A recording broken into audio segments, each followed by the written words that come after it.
J'espère que vous allez m'entendre. Oui, ça va, je pense comme ça.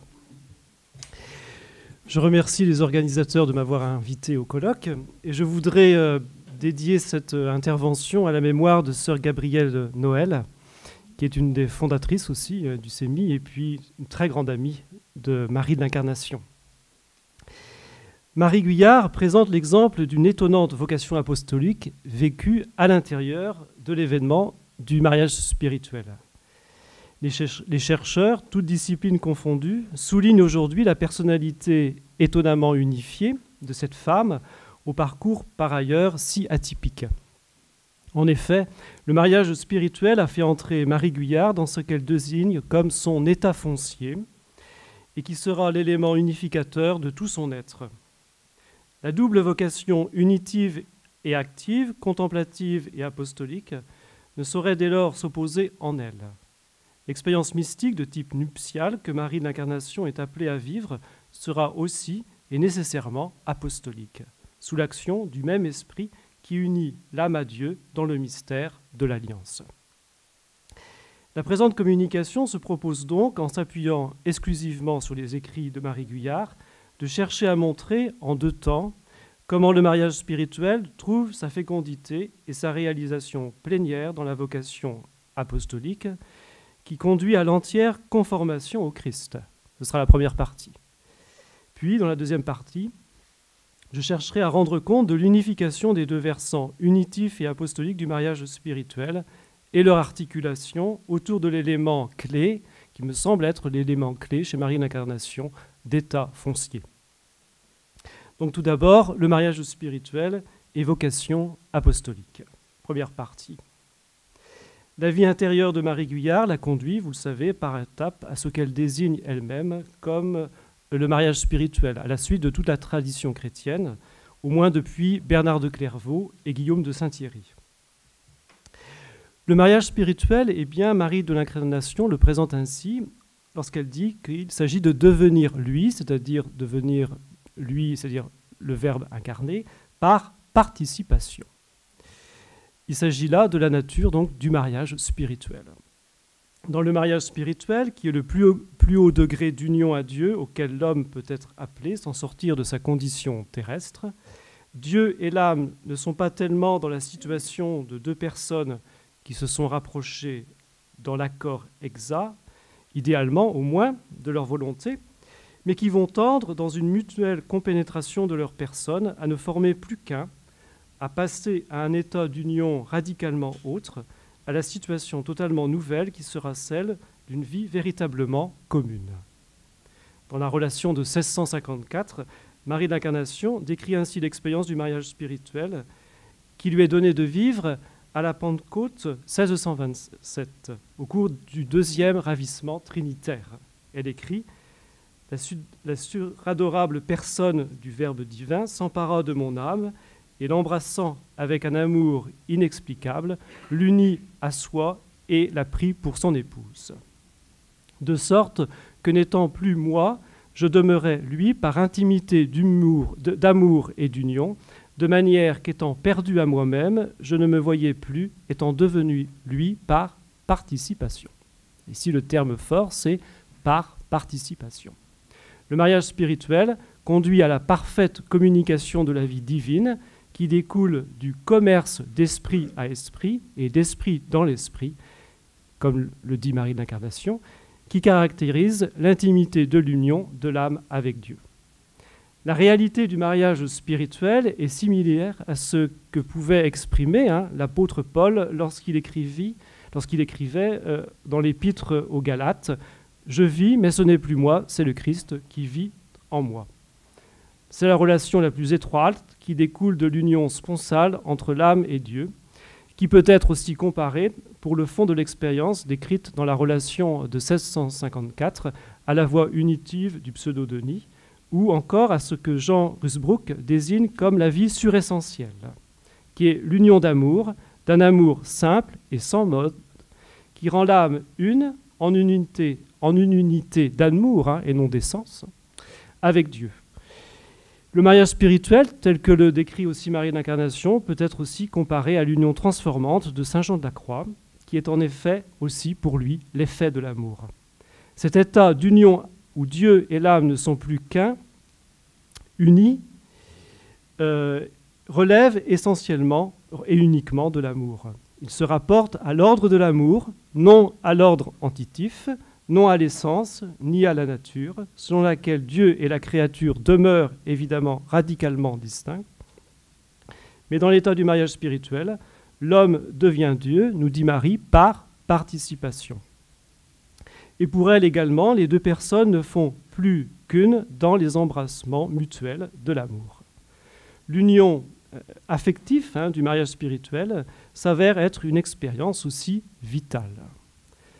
Cette expérience ne relève pas, encore une fois, de l'ordre physique ou métaphysique des êtres. C'est le Verbe qui remplit l'âme de son esprit et de sa vie, précise encore Marie. Ainsi, l'union parfaite dans l'amour que réalise l'état du mariage spirituel rend véritablement possible l'identification et la participation parfaite de la vie de l'âme à la vie la plus intime, non seulement de Jésus-Christ, mais de la Trinité entière. C'est le premier aspect du mariage spirituel qui est celui d'une participation par l'amour à la vie divine elle-même.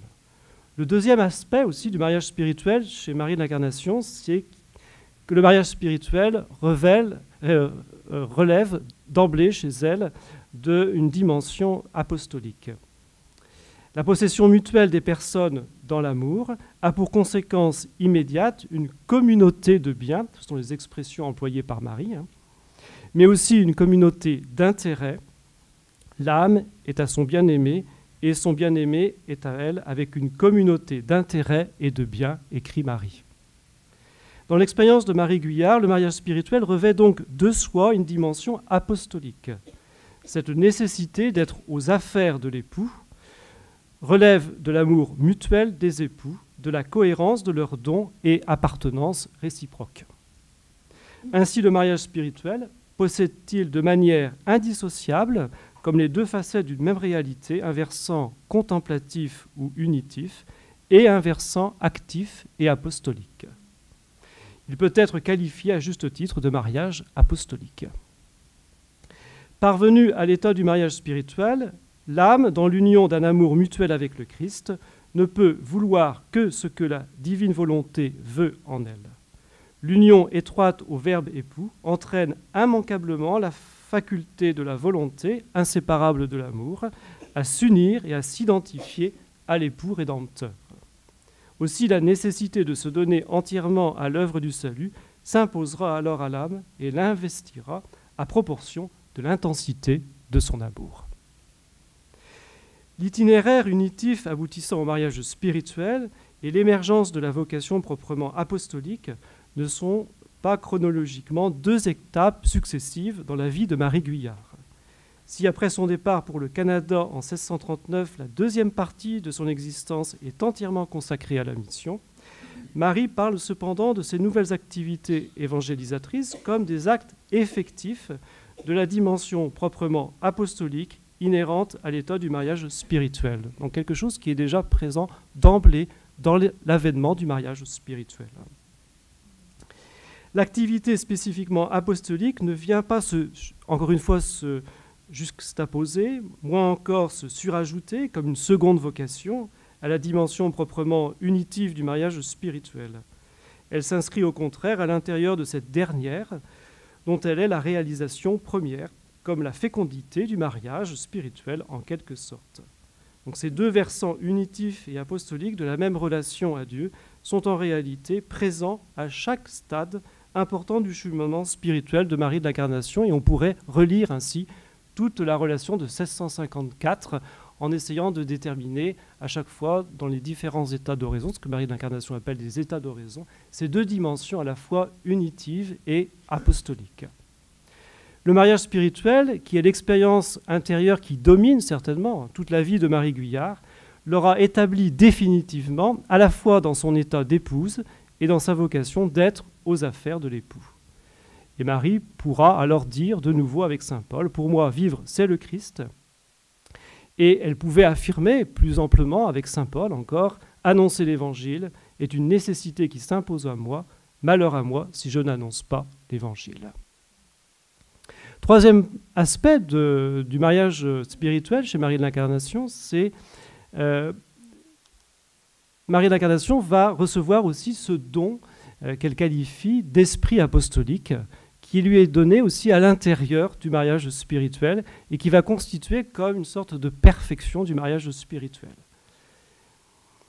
L'avènement du mariage spirituel, dont la nouveauté radicale du mode de l'union est vécue en discontinuité avec ce qui l'a précédé, et pourtant préparé, est à la fois l'achèvement de l'itinéraire antérieur de Marie Guyard. Elle le présente comme un état terminant la tendance unitive, mais c'est aussi le commencement de nouveaux déploiements dans sa relation avec Dieu. On a parlé tout à l'heure d'un chemin qui sans cesse, comment dirais-je, se poursuivait. Et c'est évidemment pour Marie de l'Incarnation un nouveau départ, dans cet état justement du mariage spirituel, de cette fécondité du mariage spirituel. À la Noël 1634, Marie de l'Incarnation entre dans un nouvel état, dit-elle, qui augmente la tendance qu'il habitait depuis l'événement du mariage spirituel. Et même, encore une fois, mais de manière inconsciente. Cette tendance à ce que le Verbe, le sacré Verbe, régna et fut maître absolu de toutes les âmes.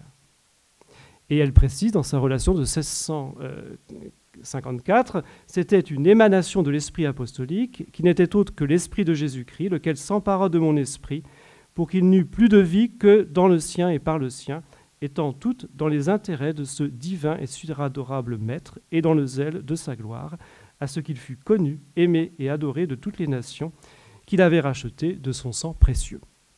L'esprit apostolique, que Marie identifie à l'esprit de Jésus-Christ, peut être présenté comme l'esprit du Christ qui l'anime dans le mystère de la rédemption et qui communique sous la forme d'une motion intérieure à ceux qui collaborent à son œuvre de salut. L'esprit apostolique, qui est le don des sentiments et dispositions même du Verbe rédempteur, permet seul, nous dit Marie, aux ouvriers de l'Évangile, d'affronter les conditions extrêmes de la mission du Canada en les gratifiant d'un amour dans la volonté conforme à l'intelligence des maximes de l'Évangile, écrit-elle encore. Il conduit cet esprit apostolique à donner sa vie dans une consommation de travaux qui porte à la ressemblance de Jésus-Christ. Marie Guyard parle alors de vie mixte, qui est celle aussi du mariage spirituel, qui unit à la fois union à Dieu et œuvre en faveur du royaume. L'expérience de Marie Guyard montre sur le parcours de toute une vie que non seulement la vocation apostolique ne fait pas nombre avec le mariage spirituel, mais qu'elle lui est inhérente.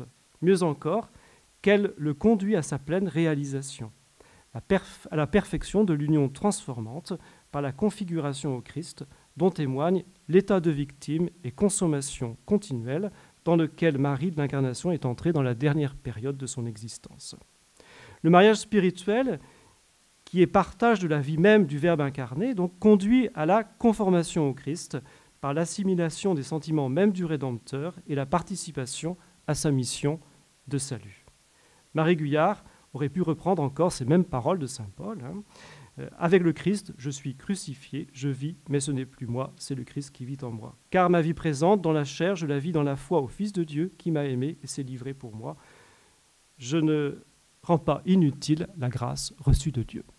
On retrouve là cette dimension très paulinienne de l'expérience de Marie.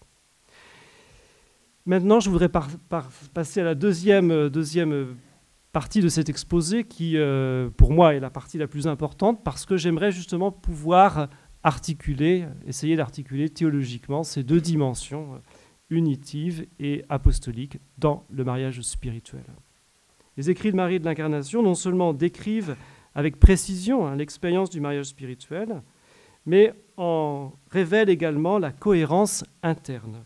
Ils permettent d'en dégager les éléments constitutifs et de pouvoir les articuler théologiquement, mieux encore de saisir les connexions vivantes de ce tout organique qu'est l'être spirituel nouveau de Marie. Elle-même se dit être changée en une autre créature à la suite de l'événement du mariage spirituel. Alors, parmi ces trois éléments que je retiendrai d'unification du mariage spirituel, j'en retiens trois. C'est tout d'abord l'état foncier qui me semble être l'élément clé. Et puis, l'importance aussi pour Marie de l'Incarnation, nous allons le voir, de l'Esprit Saint. L'agir unificateur dans sa vie de l'Esprit Saint, et puis, si j'ai un peu de temps, je l'espère, l'amour objectif, qui est la double dimension de l'amour, qui permet la réalisation de cette unité du mariage spirituel. Donc tout d'abord, l'état foncier, qui est l'élément clé, me semble-t-il, de l'expérience spirituelle de Marie de l'Incarnation. Le mariage spirituel a introduit l'âme dans, dit-elle, un certain état foncier et permanent dans lequel l'état d'épouse prévaut à tout. Dans la relation de 1633, Marie de l'Incarnation rapporte avec concision ce qu'elle expérimente de cet état foncier qui est désormais le sien. Je cite ce passage important. « Depuis ce temps-là, c'est-à-dire depuis l'entrée dans l'état du mariage spirituel, mon âme est demeurée dans son centre qui est Dieu, et ce centre est en elle-même, où elle est au-dessus de tout sentiment. C'est une chose si simple et si délicate qu'il ne se peut exprimer. On peut parler de tout, on peut lire, écrire, travailler, faire ce que l'on veut, et néanmoins, cette occupation foncière demeure toujours. Et l'âme ne cesse point d'être unie à Dieu. Les grandeurs même de Dieu ne la divertissent point, mais sans s'y arrêter, elle demeure attachée à Dieu dans sa simplicité. » Un très beau passage où Marie nous explique ce qu'est l'état foncier. L'état foncier réside, dit-elle, dans le centre de l'âme ou encore au fond de l'âme. J'étais très heureux de vous écouter tout à l'heure parce que ça rejoint ce que moi-même j'ai pu découvrir aussi de ce que Marie de l'Incarnation expérimente. Nous allons voir que pour elle, c'est une expérience foncière. Le terme foncier se caractérise par sa simplicité, dit-elle. Pour le qualifier, Marie de l'Incarnation utilise surtout le terme équivalent chez elle d'unité. L'unité dont l'âme fait l'expérience dans son état foncier n'est autre que l'unité même de Dieu, que ce soit l'unité d'essence des trois personnes divines ou celle de l'opération propre du Verbe dans l'événement du mariage spirituel. Ainsi, l'unité qui caractérise expérimentalement l'état foncier est, dit-elle, une application ou mieux une participation à l'unité même de Dieu. Les puissances sont ramenées à l'unité la plus étroite au fond de l'âme, qui participe de l'unicité même de l'essence divine, où elles se trouvent toutes avec Dieu, comme dans leur centre, au plus profond de leur être personnel. Ainsi, les activités de l'âme elle-même vont participer passivement, sous l'action de Dieu, de son état foncier. Et le vocabulaire utilisé par Marie de l'Incarnation pour décrire ce qu'elle expérimente n'est pas ici celui, me semble-t-il, de l'extase, de la sortie de soi, mais celui de l'intégration, de la concentration de toutes les dimensions de son être en Dieu. Et sur le plan de la langue lui-même, Isabelle Landy nous révèle l'usage extrêmement fréquent, dit-elle, chez Marie de l'Incarnation, des propositions en, dans, au fond, de, etc. Ainsi, les facultés de l'âme, et partant toutes les opérations, aussi bien intérieures qu'extérieures, participent de l'unité foncière de la personne. Donc la connexion étroite entre le double versant unitif et apostolique du mariage spirituel trouve donc son fondement, me semble-t-il, dans l'état foncier où l'âme, par l'union la plus intime du mariage spirituel, participe de l'unité même de Dieu. L'état foncier apparaît alors comme l'élément ou le concept clé qui, dans les écrits de Marie Guyard, permettent de rendre compte de l'unicité de l'expérience du mariage spirituel.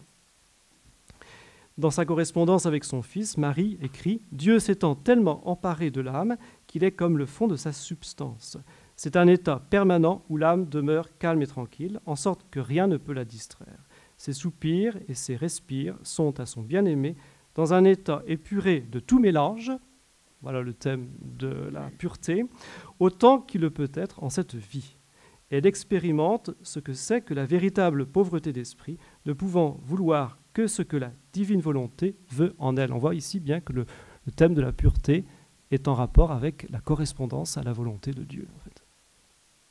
L'unicité de l'état foncier du mariage spirituel repose donc sur l'union sans mélange de l'âme avec Dieu qui est comme le fond de sa substance. Donc voilà, me semble-t-il, le premier la première réalité chez Marie de l'Incarnation qui permettent de rendre compte de l'unicité de sa vie, l'unicité du mariage spirituel sur ces deux versants unitifs et apostoliques. Le deuxième élément, eh bien, c'est l'œuvre de l'Esprit Saint en elle. Les écrits de Marie de l'Incarnation révèlent le rôle principal joué par l'Esprit Saint dans l'événement du mariage spirituel et l'émergence de la vocation apostolique de l'Ursuline. Je ne vais pas citer ces textes que vous connaissez tous. Marie Guyard a une conscience aiguë de la conduite de l'Esprit Saint dans sa vie.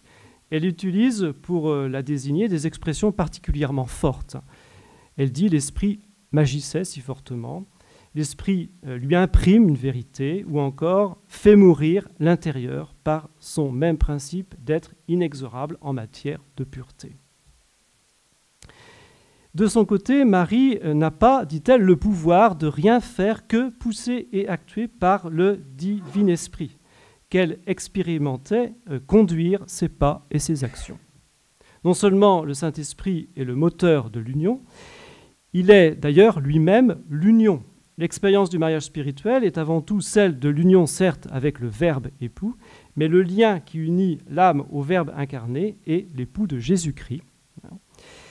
C'est l'esprit de Jésus-Christ, qui n'est autre que la personne divine du Saint-Esprit.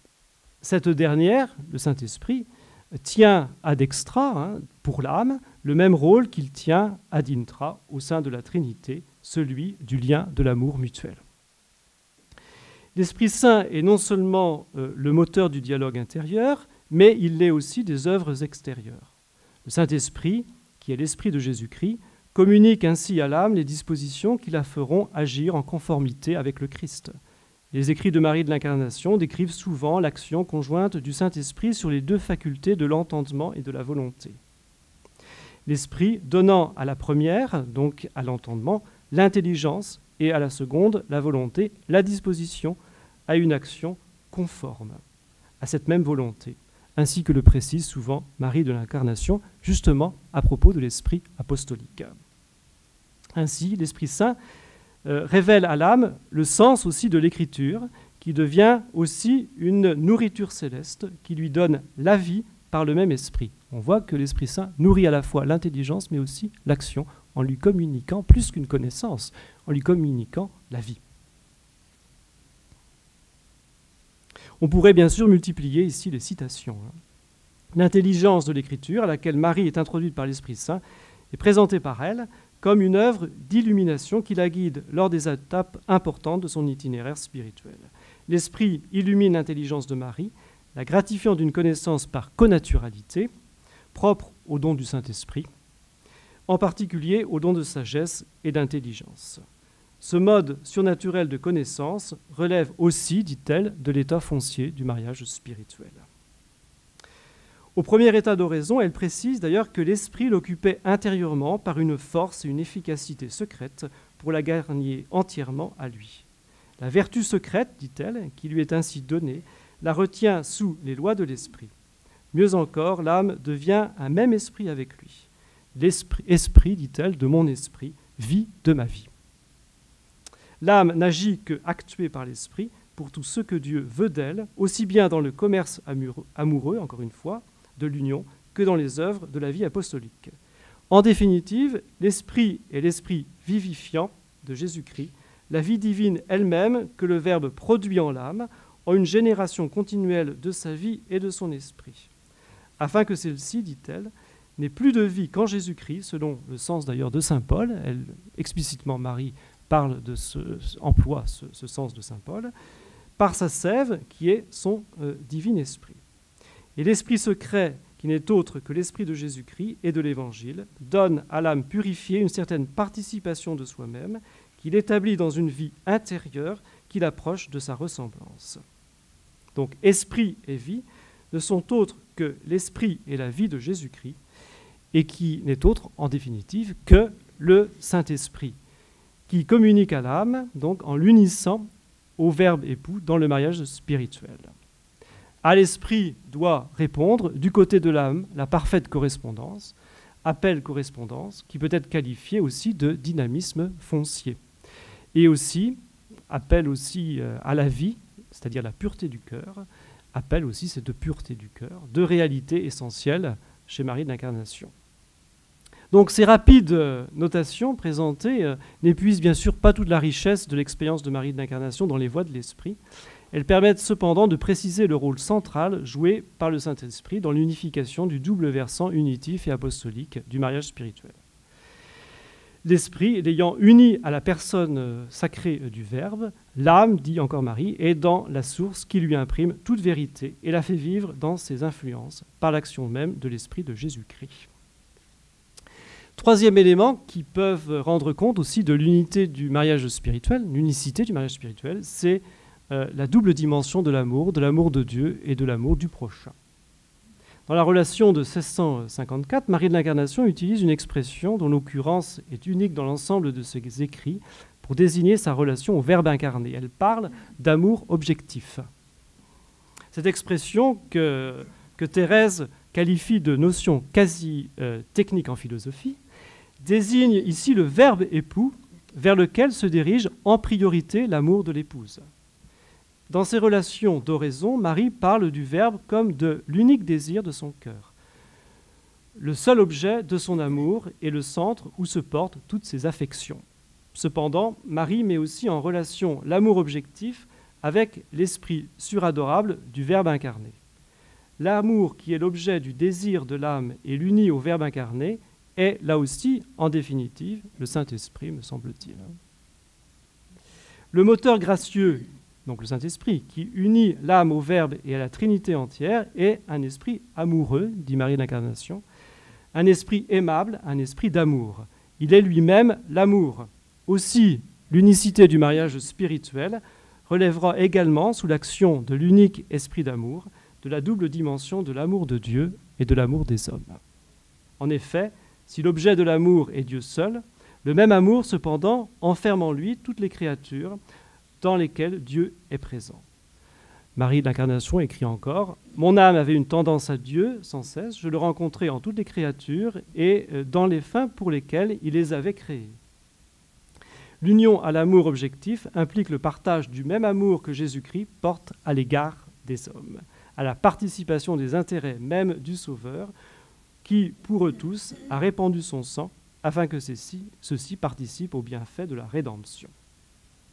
Elle écrit encore à Mère Françoise de Saint-Bernard « Mon fond est de vouloir aimer partout l'unique bien. » Donc ici, l'ensemble des écrits de Marie de l'Incarnation pourrait être convoqué pour montrer la double dimension d'union intérieure et extérieure, encore une fois, que Marie vit dans le mariage spirituel.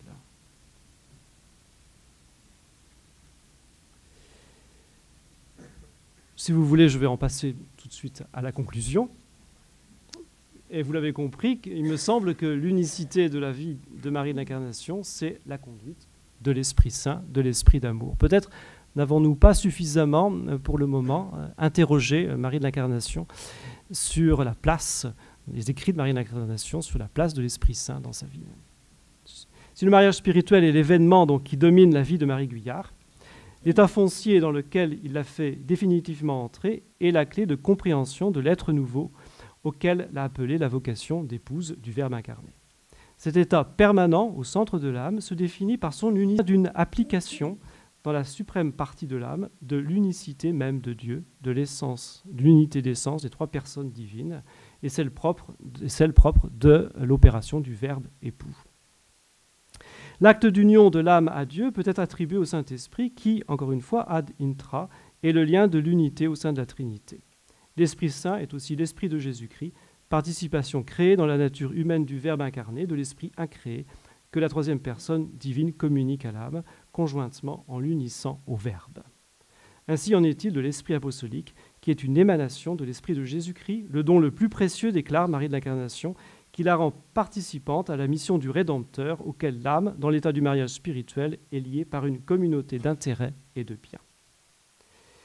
L'Esprit Saint, qui est le lien de l'unité entre l'âme et le Verbe époux, transmet dans l'union même qu'il opère l'Esprit apostolique, qui rend l'homme participant de l'Esprit de Jésus-Christ, lequel n'est autre que celui qui anime le Rédempteur dans son désir de salut pour tous les hommes. L'Esprit Saint est bien le moteur gracieux qui indissociablement et concouramment unit et agit l'âme d'une même opération. Aussi apparaît-il comme le principal unificateur des deux versants contemplatifs et actifs du mariage spirituel. Sous l'action du même esprit de Jésus-Christ, le mariage spirituel sera donc nécessairement, et on voit ça aussi chez Thérèse d'Avila, nécessairement apostolique. Vocation apostolique intrinsèque à l'union même avec le Verbe rédempteur, sous la notion de l'esprit qui est amour, le mariage spirituel, qui le fait peut-être aussi qualifié de mariage apostolique, relèvera tout aussi foncièrement de la double dimension indivisible de l'amour de Dieu et des hommes. Les théologiens, tels Thomas d'Aquin, attribuent par appropriation, en raison de la distinction des personnes, à la troisième personne de la Trinité le rôle d'agent dans l'union de l'âme avec la Trinité tout entière, par le don de la grâce sanctifiante, qu'est l'Esprit Saint lui-même qui habite l'âme et que celle-ci, l'âme, possède. De son côté, la théologie des dons du Saint-Esprit, chez un Jean de saint Thomas par exemple, eh bien, reconnaît que par l'opération des dons, l'homme est uni par le Saint-Esprit plus qu'il n'agit et ne se meut lui-même, selon ce que dit saint Paul aux Romains. Là sont les fils de Dieu, ceux qui se laissent conduire par l'Esprit de Dieu. Donc les dons du Saint-Esprit, et il y aurait peut-être une théologie des dons du Saint-Esprit à faire chez Marie de l'Incarnation, les dons du Saint-Esprit concourent en l'homme à la perfection de la charité, ainsi le don de sagesse qui est à la fois spéculatif ou contemplatif, pratique et actif, selon saint Thomas. Don de sagesse, en raison de l'union qu'il établit entre l'âme et Dieu, a le pouvoir de diriger non seulement la contemplation, mais aussi l'action, de même pour les dons d'intelligence et de science, nous dit encore saint Thomas. Et c'est exactement ce que nous dit Marie d'Incarnation. Marie d'Incarnation dit justement que l'action, dit-elle, émanée du don de sapience et celui d'entendement, est une espèce d'oraison parce qu'il vient de Dieu et se termine à Dieu. On peut dire que le don de sagesse, surtout, aura pleinement revêtu chez Marie sa double forme contemplative et active. Je vous remercie beaucoup. Je crois que j'ai dépassé mon temps.